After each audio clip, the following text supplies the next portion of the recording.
ಬಾರು ಬಾರು ರಣಧೀರ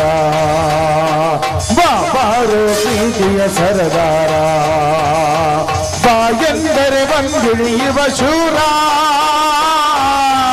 ನೀ ಬಂದರೆ ದಿಗ್ವಿಜಯದ ಹಾರ ಬಾರು ಬಾರು ರಣಧೀರ ಬಾರು ಪ್ರೀತಿಯ ಸರದಾರ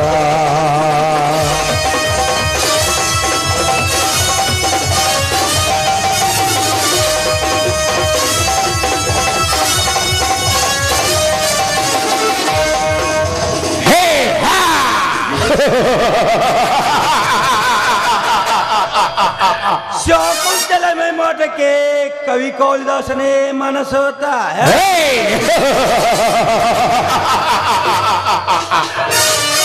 ಪಾರ್ವತಿಯ ಬೀಸಿದ ಮೈಮಾಟಕ್ಕೆ ಪರಮೇಶ್ವರನೇ ಹುಚ್ಚನಾಗಿ ಮನಸೋತ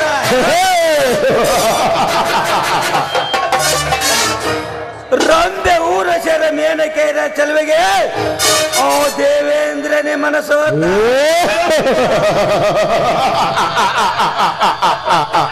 ಮಹಾಲಕ್ಷ್ಮಿಯ ಅಂದ ಚಂದಕ್ಕೆ ಸರ್ಪದ ಹೆಡೆಯಲ್ಲಿ ವಾಸವಾಗಿರುವ ಆದಿಶೇಷನೇ ಮನಸೋತ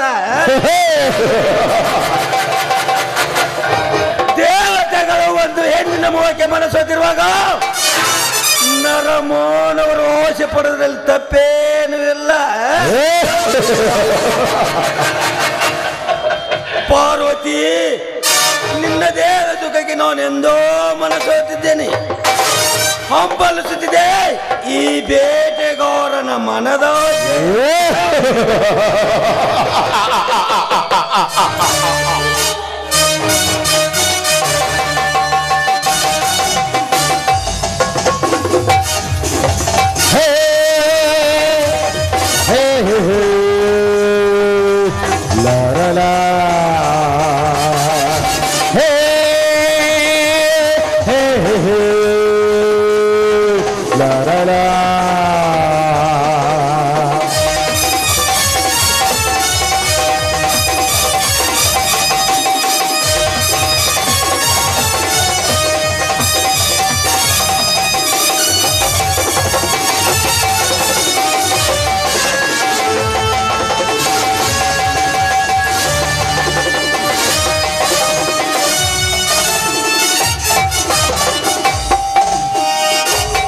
ಯಾರು ನೀವು?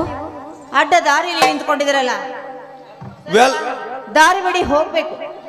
Welcome my dear lovely girl, welcome. ಬಹುದಿನದ ಭೇಟಿ ಇಂದು ನನಗೊಲಿಯಿತು.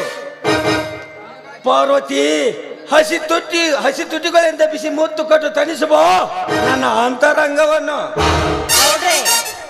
ಏನು ಮಾತಾಡ್ತಾ ಇದ್ದೀರಾ? ಸುತ್ತ ಹಳ್ಳಿಗೆಲ್ಲ ಅನ್ನ ಹಾಕೋ ಅನ್ನದಾತ ಗೌಡ್ರು ಅಂತ ಹೇಳ್ತಾರೆ. ನಮ್ಮಂಥವ್ರಿಗೆಲ್ಲ ಆಸರಿಯಾಗಿ ಇರಬೇಕಾದವ್ರು ನೀವು. ಅದನ್ನ ಬಿಟ್ಟು ಇಂಥ ಹೊಲಸು ಮಾತನಾಡ್ತಾ ಇದ್ರಲ್ಲ, ನಾಚಿಕೆ ಆಗಲ್ವೇ ನಿಮಗೆ? ನಾಚಿಕೆ ನಾಚಿಕೆ ಎಂಬ ಮೂರಕ್ಷರದ ಅರ್ಮ ನಾವು ತಿಳಿದಿದ್ರೆ 4 ಗೋಡೆ ಮಧ್ಯೆ ಇಟ್ಟಾಗಲೇ ಸಂಸಾರ ನೋಯ್ಕೆ ಸಾಗಿ ಹೋಗೋದು. ನಾಚಿಕೆಯನ್ನು ಸೀರೆ ಸರಿಗಿನಲ್ಲಿ ಕಟ್ಟಿಕೊಂಡು ತಿರುಗಾಡಿದ್ರೆ ಬಂಡ ಜನರ ಪುಂಡತನ ಹೆಚ್ಚಾಗೋದು. ಪಾರ್ವತಿ, ನಿನ್ನ ಹಸಿ ತುಟಿಗಳಿಂದ ಬಿಸಿ ಮುತ್ತು ಕೊಟ್ಟು ತಣಿಸಬೋ ನನ್ನ ಅಂತರಂಗವನ್ನು. ನಿಮ್ಮಂಥ ಕಿರಾತಕರಿಗೆ ಸರಗ್ ಹಾಕುವ ನೀಚ ಹೆಣ್ಣು ನಾನಲ್ಲ ಕಣೋ. ಈ ಕನ್ನಡ ಭೂಮಿಯಲ್ಲಿ, ಕನ್ನಡ ನಾಡಿನಲ್ಲಿ ಹುಟ್ಟಿ ಬಂದ ಕನ್ನಡ ಕುವರಿ ನಾನು. ನನ್ನ ದೇಹ ನನ್ನ ಕೈ ಹಿಡಿದ ಗಂಡನಿಗೆ ಮಾತ್ರ ಮೀಸಲು. ಪಾರ್ವತಿ, ಪಾರ್ವತಿ, ನಿನ್ನ ಬರುಡಾದ ಬದುಕನ್ನು ನಿನ್ನ ನರಸಿಂಹನಿಗೆ ಅಭಿಷೇಕ ಮಾಡಿದೀಯಾ? ಒಮ್ಮೆ ನೋಡು ಈ ವಿಕ್ರಾಂತ್ ಗೌಡನ ಅರಮನೆಯನ್ನು, ಮಲ್ಲಿಗೆ ಮಂಟಪವನ್ನು ತರಿಸಬಲ್ಲ ಏ ವಿಕ್ರಾಂತ ಗೌಡ. ಒಮ್ಮೆ ಹೂ ಅಂದರೆ ಸಾಕು, ನಿಂತಲ್ಲಿ ವಜ್ರದ ಪಲ್ಲಕ್ಕಿಯನ್ನು ತರಿಸಬಲ್ಲೆ. ವಿಕ್ರಾಂತ ಗೌಡ, ಈಗಾಗಲೇ ನನ್ನ ಗರ್ಭದಲ್ಲಿ ದೇವಸ್ಥಾನದಲ್ಲಿ ಮಗು ಬೆಳೆಸಿ ಹಾಕಿ ದೇವರಂತ ಮಗು ನನ್ನ ಗರ್ಭದಲ್ಲಿ ಬೆಳೀತಾ ಇದೆ. ಈಗ ನಾನು ತುಂಬ ಗರ್ಭಿಣಿ. ಒಂದು ಅರಮನೆಯಲ್ಲಿ ವಾಸ ಮಾಡೋ ಪಾರಿವಾಳ ಎಷ್ಟೇ ಎತ್ತರಕ್ಕೆ ಹಾರಿದ್ರು ಮತ್ತೆ ಮರಳಿ ಅರಮನೆಗೆ ಸೇರುತ್ತೆ ವಿನಃ ಸೆರೆಮನೆಗೆ ಸೇರೋಕೆ ಸಾಧ್ಯನೇ ಇಲ್ಲ. ಮುಚ್ಚು ಬಾಯಿಗೈಯಾಳಿ, ಈ ಗೌಡನ ಕೋಟೆಯೊಳಗೆ ಸಿಲುಕಿದ್ವಿ ಅಂದಾಗ ಮೋಚಿನಲ್ಲಿ ಹಿಡಿದವಿರಲಿ, ಮೋಚಿನಲ್ಲಿ ಆಯ ತಪ್ಪಿದ್ರೆ ಹೂತಾಕುವೆ ಪಾತಾಳ ಲೋಕಕ್ಕೆ. ಸಾಧ್ವಿ ಶಿರೋಮಣಿಯರಿಗೆ ನೀನು ಮುಟ್ಟುವ ತಾಕತ್ತು ಇದೇನು? ಇಂಥ ಮಾತನಾಡೋಕೆ ನಾಚಿಕೆ ಆಗಲ್ಲ ನಿನಗೆ? ನೋಡು, ನಿನ್ನಂಥವನು ಕೋಟಿ ಕೋಟಿ ಕೊಟ್ರು ಅದು ಕೊರಳಲ್ಲಿ ಮಾಂಗಲ್ಯ ಇಲ್ಲದೆ ಹೋದ್ರೆ ತಿಪ್ಪಿಗೆ ಸಮ ಕಣೋ. ಅದೇ ಹೆಣ್ಣಿನ ಕೊರಳಲ್ಲಿ ಒಂದು ಮಾಂಗಲ್ಯ ಬಿದ್ರೆ ಅವಳ ಹತ್ರ ಏನು ಇರದೆ ಹೋದ್ರೂ ಪರವಾಗಿಲ್ಲ, ತಿಪ್ಪಿಯಲ್ಲಿ ಶ್ರೀಗಂಧದ ಮರ ಬೆಳೆದ ಹಾಗೆ ಕಣೋ. ಅದನ್ನ ನೀನು ಅರ್ಥ ಮಾಡಿಕೋ. ನಯವಂಚಕ ನಾಯಿ. ಹೊಡೆಯರೆ ಬಂದರೆ ಹೋದರಕ್ಕೆ ಕೈ ಹಾಕುವ ಹೋದರದ ಹೆಣ್ಣುಗಳನ್ನು ನನ್ನ ಅಂಗೈಯಲ್ಲಿ ಬುಗುರಿಯಂತೆ ಆಡಿಸಿಬಲ್ಲೆ. ಮಾಂಗಲ್ಯದ ಬಗ್ಗೆ ನನಗೆ ಹೇಳುವೆಯ ಹೆಣ್ಣೆ, ಕೊರಳಲ್ಲಿ ಮಾಂಗಲ್ಯ ಧರಿಸಿ ಮುತ್ತೈದೆಯಾಗಿ ಬಾಳುತ್ತೇನೆಂದು ಹೇಳಿ ಮತ್ತೊಬ್ಬನ ಜೊತೆ ಮಂಚ ಹಚ್ಚುವ ಮುಂಚೆ ಮಾಂಗಲ್ಯ ಬಿಚ್ಚಿ ಸುಖ ಪಡೆಯುವ ಸೂಳ್ಯರು ಈ ಕಲಿಯುಗದಲ್ಲಿ ತುಂಬು ತುಳುಕಿದ್ದಾರೆ. ನಿನಗೆ ಏನು ಗೊತ್ತು? ಲೇ ಮುಚ್ಚೋ ಬಾಯಿನ. ಈ ನಮ್ಮ ಭಾರತದಲ್ಲಿ ಹುಟ್ಟಿರೋ ಭಾರತ ನಾರಿಯರ ಬಗ್ಗೆ ಮಾತಾಡುವ ಯೋಗ್ಯತೆ ನಿನಗಿಲ್ಲ. ಯಾಕೆಂದ್ರೆ ಪ್ರತಿಯೊಬ್ಬ ಭಾರತ ನಾರಿಗೂ ನಿನ್ನ ತಲೆ ಬಾಗಲೇಬೇಕು. ನಮ್ಮಂತ ನಾರಿಯರು ಈ ದೇಶಕ್ಕೆ ಕಿರೀಟ ಗೌರವದ ಕಳಸ ಇದ್ದ ಹಾಗೆ. ಅವರ ಗೌರವಕ್ಕೆ ಧಕ್ಕೆ ತರುವ ತಾಕತ್ತು ನಿನ್ನದಲ್ಲ, ಅದರ ಅವಶ್ಯಕತೆಯೂ ನಿನಗಿಲ್ಲ. ಮೊದಲು ತೊಲಗಾಚೆಯಲ್ಲಿಂದ. ಪಾರ್ವತಿ, ನಿಮ್ಮಂತ ಗರತಿಯರನ್ನು ಸಾಲು ಸಾಲಾಗಿ ಕೊಂಡುಕೊಳ್ಳಬಲ್ಲ ಈ ವಿಕ್ರಾಂತ ಗೌಡ ಸುಮ್ಮನೆ ತಲೆ ಕೆಡಿಸಿಕೊಳ್ಳದೆ ಒಪ್ಪಿಕೋ ಈ ವಿಕ್ರಾಂತ ಗೌಡನ ದೇಹವನ್ನು. ಲೇ ಪಾಪಿ, ದೂರ ನಿಲ್ಲು. ನೋಡು, ನಿನ್ನಂಥ ಪ್ರೀತಿಗೆ ಬೆಂಕಿ ಹಾಕಬೇಕು. ಛೀ, ಮನುಷ್ಯತ್ವ ಎಂಬುದು ಇಲ್ಲವೇನೋ ನಿನಗೆ? ಲೇ, ಈಗ ನಿಂತು ಮಾತಾಡ್ತಾ ಇದೆಯಲ್ಲ, ನೀನು ಸತ್ತು ಹೋದ್ರಲ್ಲ, ನೀನು ಬದುಕಿದ್ರು ಸಹ ನಿಲ್ಲೋಕೆ ಜಾಗ ಸಿಗಲ್ಲ ಕಣೋ ಈ ಭೂಮಿ ಮೇಲೆ.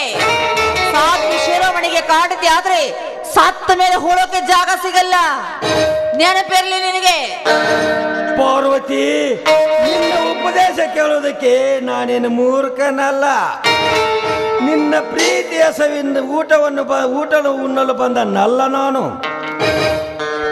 ನಿನ್ನ ಬರುಡಾದ ಬದುಕನ್ನು ಕಷ್ಟದಲ್ಲಿ ವ್ಯರ್ಥ ಮಾಡದೆ ಒಪ್ಪಿಕೋ ಈ ವಿಕ್ರಾಂತ ಗೌಡನ. ಅದು ಈ ಜನ್ಮದಲ್ಲಿ ಸಾಧ್ಯವಿಲ್ವೋ ಮೂರ್ಖ? ಸುಮ್ಮನೆ ಹೊರಟು ಹೋಗ್ತೀಯೋ ಇಲ್ಲ ದಾರಿ ಬಿಡ್ತೀಯೋ? ಹುಲಿಯ ಕೈಯಲ್ಲಿ ಜಿಂಕೆ ಸಿಕ್ಕರೆ ಬೇಟೆ ಆಡುವುದನ್ನು ಬಿಡುತ್ತದೆ.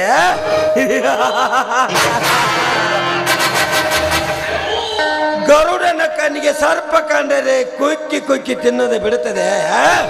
ಎಂದಿಗೂ ಸಾಧ್ಯವಿಲ್ಲ.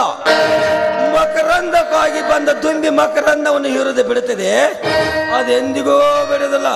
ಪಾರ್ವತಿ, ನೀನು ಸಿಕ್ಕಿರೋದು ನನಗೆ ಹೊಸ ಭೇಟಿ. ಹಬ್ಬಲಿಸುತ್ತಿದೆ ಈ ಬೇಟೆಗಾರನ ಮನದಾಸೆ. ಲೇ ವಿಕ್ರಾಂತ ಗೌಡ, ಈ ಗರತಿ ಹೆಣ್ಣು ಸಾಮಾನ್ಯ ಅಲ್ಲ ಕಣೋ. ನಿನ್ನಂಥವನ ಪಾಲಿಗೆ ಆಗ್ಲಿ ಕೊಂಡ ಇದ್ದ ಹಾಗೆ. ನಿನಗೆ ಮುಟ್ಟುವ ಧೈರ್ಯ ಇದ್ದಿದ್ದೆ ಆದ್ರೆ ಮುಟ್ಟಿ ನೋಡು, ನಿಂತ ಜಾಗದಲ್ಲಿ ಸುಟ್ಟು ಭಸ್ಮವಾಗಿ ಹೋಗ್ತೀಯ.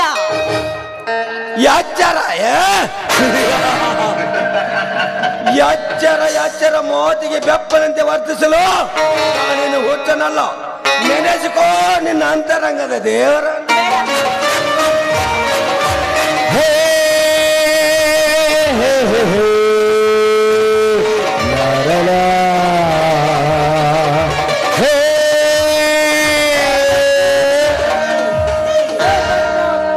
ಬಿಡುವವರ ಕೈಯನ್ನು ಬಿಟ್ಟರೆ ಪ್ರಾಣ ಉಳಿಯುವುದು, ಇರದಿದ್ದರೆ ಹೋಗುವುದು ನಿನ್ನ ಪ್ರಾಣ. ಯಾರಲೇ ನೀನು? ಈ ಗೌಡ ಮೋಹಿಸಿದ ಹೆಣ್ಣನ್ನು ರಕ್ಷಿಸಲು ಬಂದವನು. ಹೊರಟು ಹೋಗು ಇಲ್ಲಿಂದ. ವಿಷ್ಣುದಾದ, ನೀನೇಕೆ ಇಲ್ಲಿ ಆಶ್ಚರ್ಯವಾಗಿದೆಯಲ್ಲ? ಕಷ್ಟ ಕಾಲದಲ್ಲಿ ಮೇಲೆ ಕುಂತ ದೇವರು ಬರ್ತಾನೋ ಇಲ್ಲವೋ ಗೊತ್ತಿಲ್ಲ, ಆದರೆ ಈ ದಾದ ಬಂದೇ ಬರುತ್ತಾನೆ. ಏ ಗೌಡ, ಪರಸ್ತ್ರೀಯರ ಮೇಲೆ ಕಾಮ ತೀರಿಸಿಕೊಳ್ಳಲು ನಾಯಿ ತರ ಜೊಲ್ಲು ಸುರಿಸುತ್ತಾ ಕುಳಿತಿರುವೆಯಲ್ಲ, ನಾಚಿಕೆಯಾಗಬೇಕು ನಿನ್ನ ಹೇಸಿ ಜನ್ಮಕ್ಕೆ. ವಿಷ್ಣುದಾದ ಏನು ಮಾತನಾಡ್ತಾ ಇರುವ್ಯಾ? ಕುಡಿದು ಮಾತನಾಡ್ತಾ ಇರುವೆಯೋ? Are you okay? Yes, I am perfectly all right. ಹಾಗಾದರೆ ಈ ಬೇಟೆಯನ್ನು ಇಂದು ನಾನು ಅನುಭವಿಸಲೇಬೇಕು. ಯಾಕೆಂದರೆ ಇದು ಬಹುದಿನದ ಫಲ. ಬೇಕಿದರೆ ಮೊದಲು ನೀನು ಅನುಭವಿಸು, ನಂತರ. ಲೇಗೌಡ, ಇನ್ನೊಂದು ಮಾತು ಅಶ್ಲೀಲವಾಗಿ ಮಾತು ಹೊರ ಬಂದರೆ ಹಿಂದೆ ನಿನ್ನ ಉಸಿರಿಗೆ ನಾಂದಿ. ತಾಯಿಗೆ ಹಾಲು ಕುಡಿದು ಪರಸ್ತ್ರೀಯರ ಮೇಲೆ ಕಾಮ ಪಡುವವನು ನಾನಲ್ಲ. ಸುಮ್ಮನೆ ಹೇಳುತ್ತಿರುವೆ, ಹೊರಟು ಹೋಗು ಇಲ್ಲಿಂದ. ದಾದಾ, ನೀನು ವಿಷ್ಣು ದಾದ. ಹೆಣ್ಣು ಹಣ್ಣು ಮಣ್ಣು ನಿನಗೆ ಹೇಗೆ ಬೇಕಾದರೂ ಉಪಯೋಗಿಸಬಹುದು. ಬೇಕಿದ್ದರೆ ನಿನಗೆ ಬೇರೆ ವ್ಯವಸ್ಥೆ ನಾನು ಮಾಡುತ್ತೇನೆ. ಹೊರಟು ಹೋಗು ಇಲ್ಲಿಂದ. ಏಗೌಡ, ಹಾಗಿದ್ದರೆ ರಸವೇರಿದ ರಸಗುಲ್ಲ ತರ ಇರುವ ನಿನ್ನ ಮಗಳನ್ನು ಕಳಿಸುವೆಯೋ ನನ್ನ ಅಂತಃಪುರಕ್ಕೆ? ಲೇ ವಿಷ್ಣು, ಮಾತಿನಲ್ಲಿ ಹಿಡಿತವಿರಲಿ ಮಗನ. ಹೆಚ್ಚಿಗೆ ಮಾತನಾಡಿದರೆ ನಿನ್ನ ಬಿಸಿ ರಕ್ತ ನನ್ನ ಕಾಲು ಅಭಿಷೇಕ ಆಗುದು. ಎಚ್ಚರ ಮಗನ. ಏಗೌಡ, ಈ ವಿಷ್ಣುದಾದ ಸಾಮಾನ್ಯದವನಲ್ಲ, ರೊಚ್ಚಿಗೆದ್ದ ಕಿರಾತಕ. ಸುಮ್ಮನೆ ಹೇಳುತ್ತಿರುವೆ, ಹೊರಟು ಹೋಗು ಇಲ್ಲಿಂದ. ಇರದಿದ್ದರೆ ನೀನು ಗಳಿಸಿದ ಕೋಟಿ ಕೋಟಿ ಆಸ್ತಿಯನ್ನು ಅನುಭವಿಸದೆ ಇಂದೇ ನಿನ್ನ ಅಂತಿಮ ಯಾತ್ರೆ ನಾನು ಮಾಡಬೇಕಾಗುತ್ತದೆ. ಓಹೋ, ಇವನಿಂದ ನನಗೆ ಇನ್ನೂ ತುಂಬಾ ಕೆಲಸವಾಗಬೇಕಾಗಿದೆ. ಈಗಲೇ ಇವನನ್ನು ಎದುರು ಹಾಕಿಕೊಂಡ್ರೆ ಮುಂದೆ ನನಗೆ ತೊಂದರೆ. ಹಾ ವಿಷ್ಣುದಾದ, ನನ್ನದು ತಪ್ಪಾಯ್ತು, ನನ್ನನ್ನು ಕ್ಷಮಿಸು. ನಾನಿನ್ನು ಬರುತ್ತೇನೆ.